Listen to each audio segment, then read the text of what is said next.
Welcome to the Nutritious and Delicious podcast with me, Bethany. Our mission is to support you as a busy parent with your nutrition and well-being. After all, at Nutritious and Delicious, we believe a healthy family starts with a healthy parent. So today I'm super excited to have Annie here with me today. Annie is actually a nationally board certified health and wellness coach. She has earned her bachelor's degree in psychology and a master's in integrative wellness coaching. Annie is certified in multiple modalities, including integrative wellness coaching, life and success coaching, neuro-linguistic programming, clinical hypnotherapy, and emotional freedom technique. She is originally from New Jersey, and she now calls her home San Diego, and this is amazing. So welcome, Annie. Thank you. Thanks for having me. Yeah, so I'm super excited because this is a great topic today. And we're talking about navigating our stress, cultivating confidence, and becoming resilient in your life. So I'm super excited to have you here today. So I'd love for you to be able to kind of give our listeners here some background about yourself and kind of how you started in this mental health space. Sure. So I guess I started by growing up in a dysfunctional family. That's how I really started. Which I think truly, I would say probably 98%, if not 100%, that's where people in mental health field started. Yeah. Just actually physical health too. So for example, if you saw someone suffering from addiction and you realize I want to take care of my physical health as well. Mm-hmm. So I'd say that's what got me interested. And then I learned that psychology was a field, I guess. In high school, they offered the course. And I was like, I'll just try it out. Fell in love. And then I went to school for it. I started studying sociology a little bit. And then I realized, so at first I thought, you can only do therapy. That's like what everyone was saying, right? Usually if you think psych, you think therapy or psychiatry. And then I realized coaching. I learned about coaching and I thought, oh yeah, baby, this is where I want to be. Because healing from trauma is very important, but that is therapy. While coaching is not exactly that I have to tell you, but I guess clarity for anyone listening. Goal setting, action steps, forward movement. We are not spending time in the past. We are looking towards the future. And that was really exciting for me. That's amazing. And I love how you kind of made the different analogy between the two, because I think a lot of people aren't really aware. And I think they see coaching sort of as like a sort of a wish-wash thing. I think just because the way it's been displayed, but there's a difference because, going to therapy and talking about your past, and that's great and all, and finding out sort of like where things have come from. But I think a lot of people, what they want as well as that is they want to be able to move forward. And like you said, have those actionable steps. And I've done it for myself as well. Like definitely when people go through different things in their life, big changes. And like you said, when you come from a place of like, addiction and being around that, like a lot of people I speak to on a regular basis, clients and everything, is that they've grown up with it, they're around it, they're in it with their relationships, and they're kind of wondering where it's come from. But I think when you start to really focus on yourself and work on yourself, that really helps move you along into a different place. So I love the fact that you've sort of taken that and moved it into coaching so it's more actionable. I'd like to go into sort of what you've noticed, what you see in your industry, especially. Let's go into sort of the last few years. Definitely going through the pandemic, I've seen this, talking to clients myself. I wanted to see sort of on the other side of where you are and like what you're noticing with people, and sort of have people taken a step back. Are they feeling worse? Like kind of give us a bit of a rundown on what's been going on.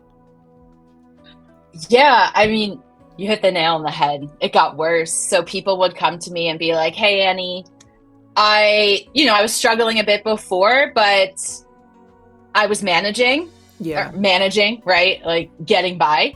COVID hit me, whether physically or just being in the environment. COVID hit and it exasperated every single symptom that I had. toxic relationships became even more toxic. My lack of focusing on health became even more evident. Worrying about showing up best for my kids only got worse because I'm with them 24/7, and Yeah. it's harder for me to hide my real emotions now. That gives me chills because it makes me think about like, it doesn't feel like it was that far away for a lot of us. And I think there's the after effect. And I think a lot of people, what happens is when they haven't experienced something really traumatic, and maybe this is the first place, and it's been on a global scale, but this is the first place for a lot of people in different areas where, they were divided. They were set against different sort of values and everything, and it was hard to watch and hard to be in, and I think a lot of people it really tested their boundaries. And like you said, it's just like on a big scale, like your kids were home, like everyone was working from home, like you couldn't go here, you couldn't go there. Your health, like if you weren't already working on it, it's like the people I noticed that were really fitness goers had to work like the extra hard to get to where they were. And a lot of people who sort of were already struggling in that, it was like, I give up, like there's too many roadblocks in the way. And that's what I noticed. Definitely, especially in my my target area, which is nutrition and well-being as well. But something I really picked up on is, especially when I was at the grocery store, people had more money because there was a lot more stimulus. A lot of the economies got more stimulus, right? But a lot more people were eating worse. And I think that was based on emotion. So it's just all you could see was the grocery carts, which is filled with junk food, and the sweatpants And going wine. out. Yeah, and Sorry. wine and that too. Yeah, like definitely and I think it was just more from an emotional place. And there was no joke that I think there's a lot of people saying like the COVID-19 pounds and all this stuff, like because a lot of people did put on a good amount of weight because you're inactive, you're sitting at home, especially like we're based here in Canada, so like we have cold winters. And I think that just it gave another I want to say excuse, but it gave another reason for people just to be like, you know what, I'm not going to do anything. But I know for us personally as a family, we struggled because we wanted to get out into kind of nature. And it was like, now we have this like minus 20 degrees weather we have to sort of like fight with and do something and get the kids out, because they were driving us bonkers, being at home. And especially, the age that they are, like kids, they need that activity, they need that stimulation, they need to kind of run out and kind of get their activities out and stuff. During that time, what was some of the sort of advice to people in terms of like taking those baby steps and sort of giving them different solutions of like what they could do in that time frame? Like what was something you were trying to sort of help people with? So I would say one of the first things was mindset shift, right? But I mean, in nutrition, same thing, right? If anything, that needs to be step one. And what it would be is, hey, let's make a list of what you can and can't control. Yeah. You cannot control the government. Yeah. At this time, you cannot make a phone call and just say, hey, can you like open up everything again? I want to go back to the gym. Yeah. So, no, you cannot control what your family members feel about things such as COVID or how people are handling it. You can control if you go to the protest or not, but you can't control what they do to your business if it's on the street that the protest was. It's like so many, these are extreme examples, but no, you can't control that. You can't go to the movies, but you can control what's on your TV at home. Right, what you're listening to. So just putting that on the list of, and then the idea of everything you can't control, it's time to release that. Easier said than done. I don't want to be like, girlfriend, just release it. Oh, the world is perfect. But more of, do you understand you're holding on to something that's out of your control? Yeah. This is not serving you. This is weighing you down. So number one, identifying that so you can almost like cut yourself a break.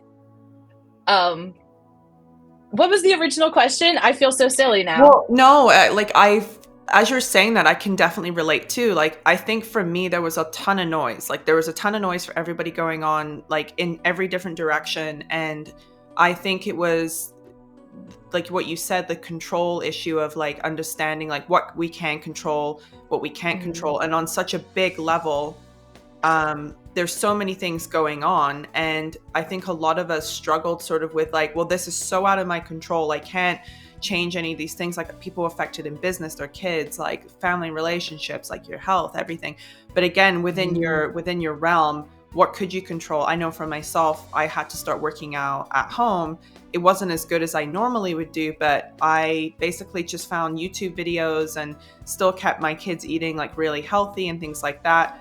With kind of the activities, like there was a lot of like boredom, so we were like, hey, what are we going to do? Like we had to sort of find indoor activities, and so we just started to be really creative. And I was very grateful that my partner and I were able to come up with things to entertain them, and like just kind of have these like family games, things that we could make up at home, because we were kind of going a little bit batty in that direction because we weren't used to that, Oh. right?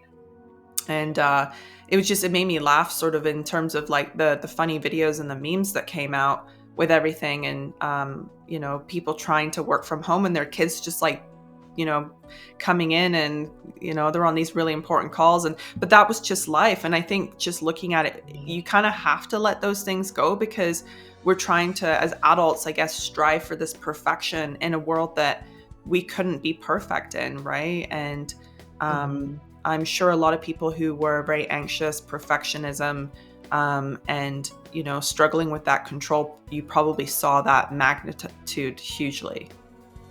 Yes. Yeah. Yes, especially the perfectionists, especially people who, like, let's say we're pretty confident before, Right.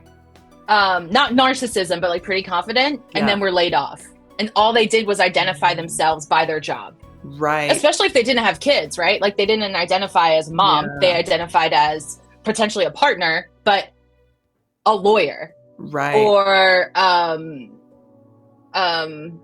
I'm thinking of like specific clients I had. So for example, someone worked at a wine bar and they made a ton of money, very respected by the people around Right. them, and then that was taken from them. And that was their whole life. Yeah. That So that that's the feeling. I think it's like you said, it's been taken. So it's almost like you have to create something for yourself that you can't take away. And a huge thing I usually say to people is education, not education in terms of like going to school, but like educating yourself, because no one can ever take that away from you. And that's, I think, the self-growth aspect. What you're talking about is the coaching. And I think that's how it ties into um, working on yourself. And actually, like, I was lucky enough that I was being coached. I think I went through a lot of coaching for about 3 years for myself. So I definitely feel it's massively valuable, um, because there's so many different directions or mindsets you could take and definitely go down the wrong road, and yes. like you And said, be crippled by decisions. Oh, excuse me. oh yeah, definitely. I agree. And it, like you said, with like lawyer clients, things like that, like people that are um confident in like their ability to like, this is how my life has been for the last 20, 30 years, and all of a sudden it's just like the rug's been pulled out from underneath them. I know that Yes. feeling. I know that feeling on a different level. Like I think I told you before, I became a widow and I had 2 children. And so for me, that was the feeling of the rug being pulled out from underneath me.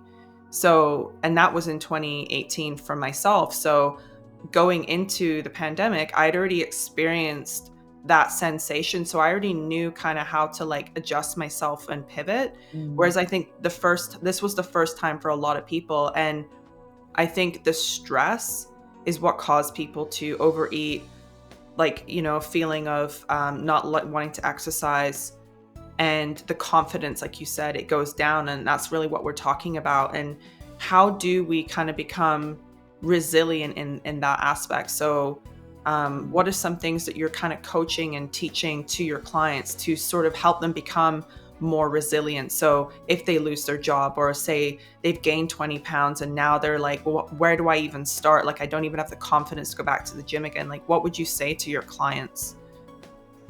So one of the things So like half answer this question. So one of the things of building that confidence back is well, don't put all your eggs in one basket. You are not just a lawyer. You're a person that's writing your first screenplay.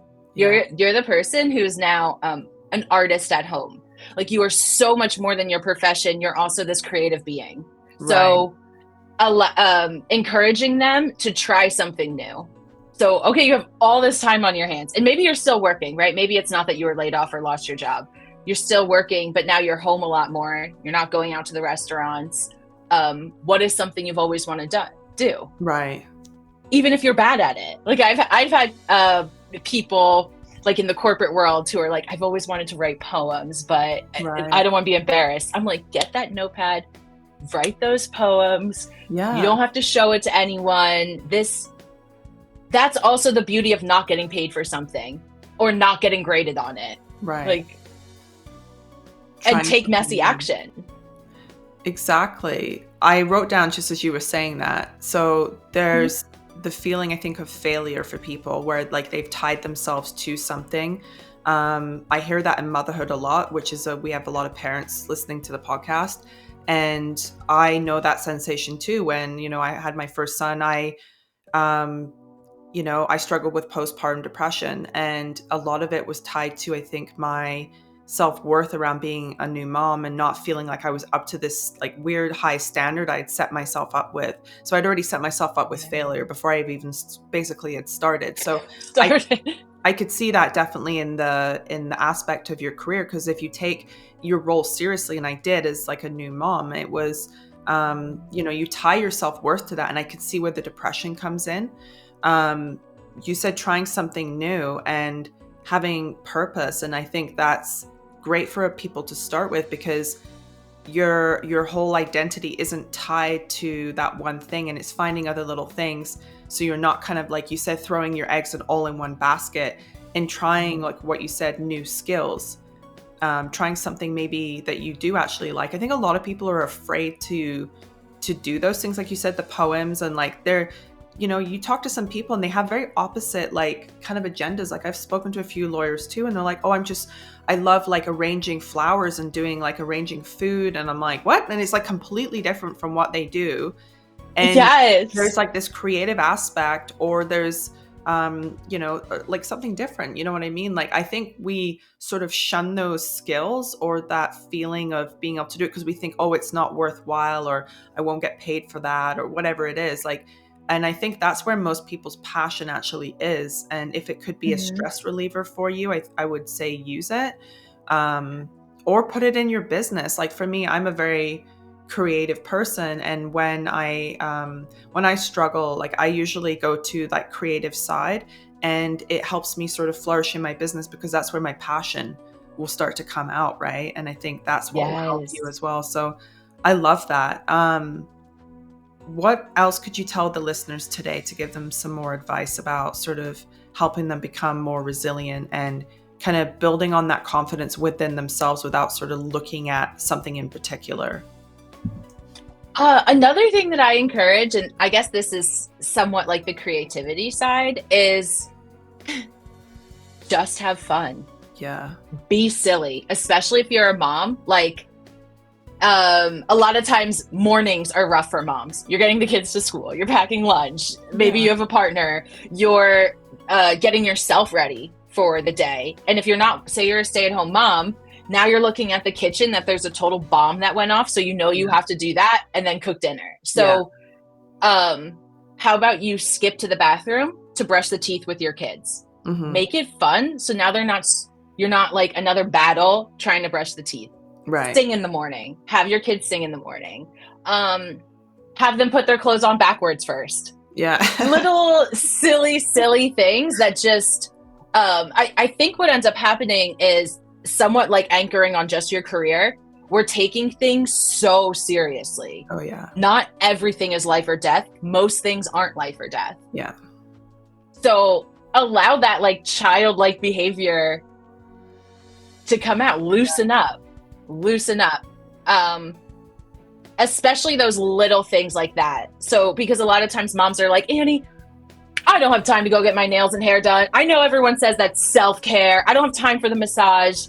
Well, do you have time to just like dance around the kitchen or make a silly dessert that you normally wouldn't, Hmm. or put a smiley face on the pancakes? These are all little silly things, but that's Yeah. actually the point, that they're Yeah. not, I had to go out of my way, I had to buy a certain object. It's supposed to be free and fun.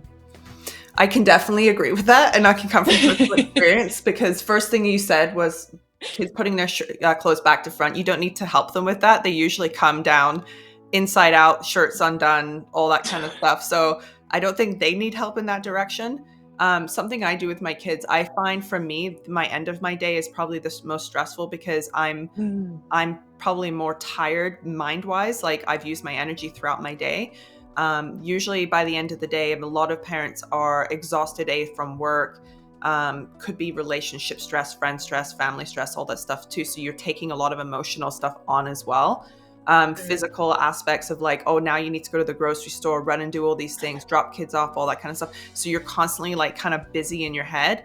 And I find it's like around the dinner time mark that a lot of families are stressed and they're like, now what do I make for dinner? And I'm stressed out. So what I usually do is I usually turn on some music, and that's where like the kids will come and sit with me. I'll light a candle. So it kind of depends on the mood. It's like I'll light a candle to sort of set the calm tone for myself, and Mm. have nice smells because I'm very like smell orientated. So that's something for myself.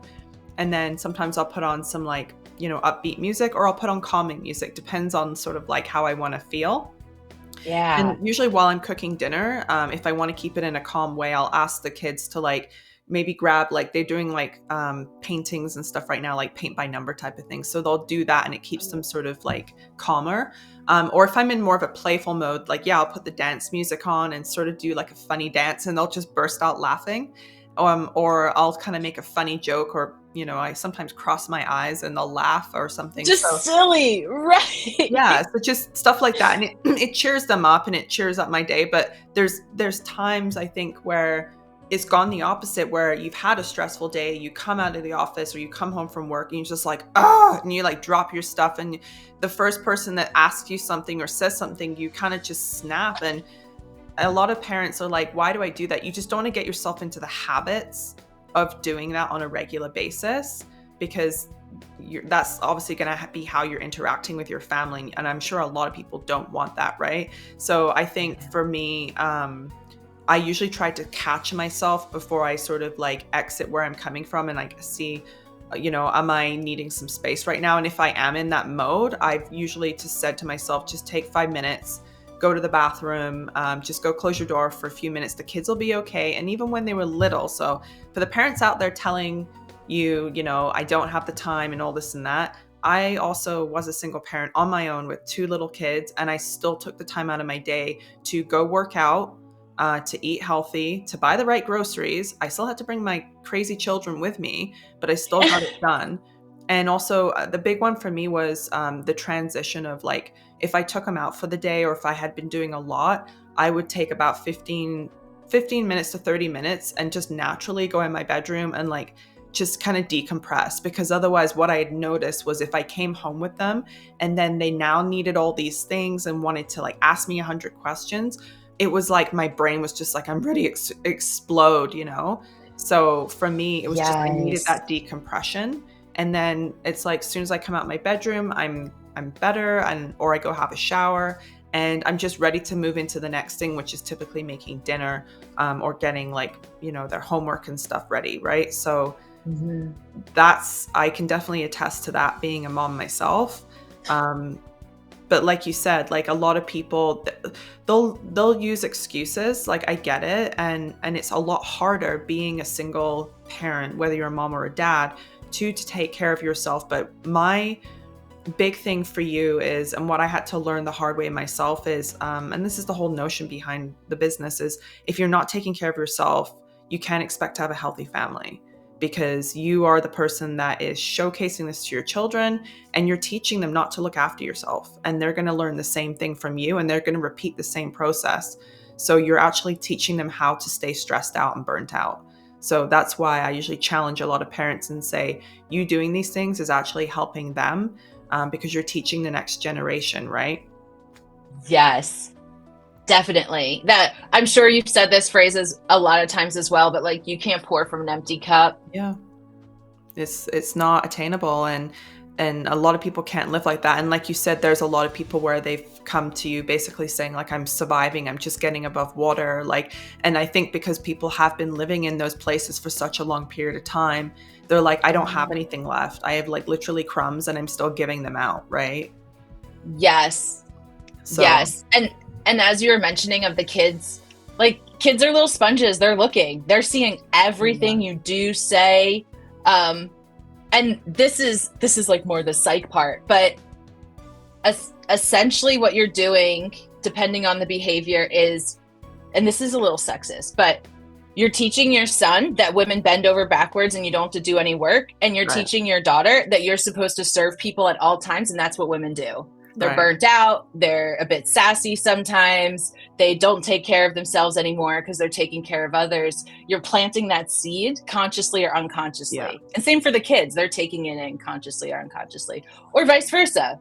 Single dads, even Right. I mean, even not single dads, it doesn't have to be one or the other, but the kids are watching.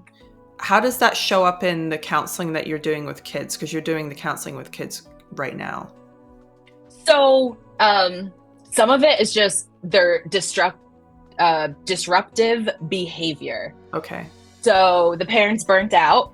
Right. And the kid realizes, oh, but if I act like this, I get attention, whether it's bad or not. Now mommy's looking up from her phone and talking to me. Right. It's not nice. She's not saying nice things. Or, wow, dad's playing with me.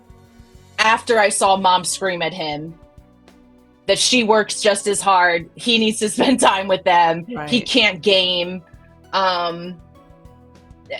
They're how do I say this? They're reacting to their parents' behavior. That's their reaction. Or there is a healthy way to say, we're all going to do our own thing for a moment. Yeah. iPad time is fine, which I have like mixed feelings about, but I do think in a structured way, it is appropriate. Right. Do I think we should let our kids go to bed with their iPads and stay up all night and not have any locks on it? No, I don't think that's serving them. And I don't think it's wild when they wake up the next morning, super tired, cranky, don't want to show up to school. The teacher has to talk to you often about their behavior the first half of the day. Like, there's little behavior changes we could do to make sure that doesn't happen.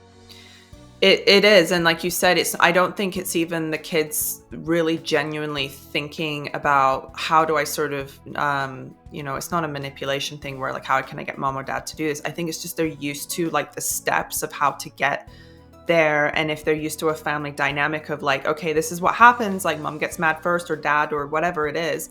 And it's like they kind of learn the steps of how to like get what they need out of it. And kids, like we all know, they need massive amounts of attention. And I think this is where like a lot of parents, we have such a technology age now where a lot of people are zoned to their phone and work, and like you can't leave work anymore because like work is in your pocket. And I think that's where like we've developed some habits where we're like phones go away, like our Saturday is like family time, like nothing else comes up, like I think having those models shows kids there's time for work, there's time for play, there's time for being silly and all that kind of stuff. And for us, I think we've been pretty big on like talking at the dinner table together as a family. Like we don't have any TV on our first level. We don't give them iPads and all that kind of stuff. And the only way they're allowed to use computers is for like homework. And again, it has to be sort of supervised because the problem is you give a kid a computer these days, you can search anything on the internet and it's pretty terrifying, So. Totally. It is terrifying. I couldn't agree more.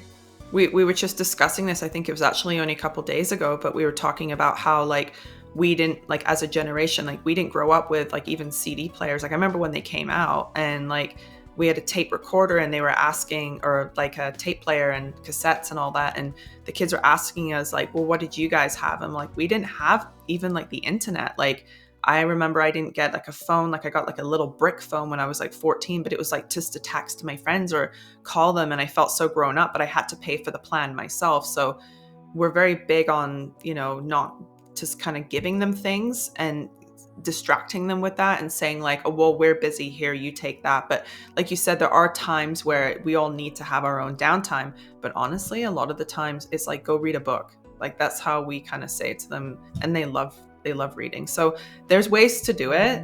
And I think you have to start early. And that kind of goes for like eating healthy too. People always ask me like, how do your boys eat so healthy? I'm like, because I started them from day one with like smoothies and basically eating off my plate first, like, because they were like, what's that? I want it.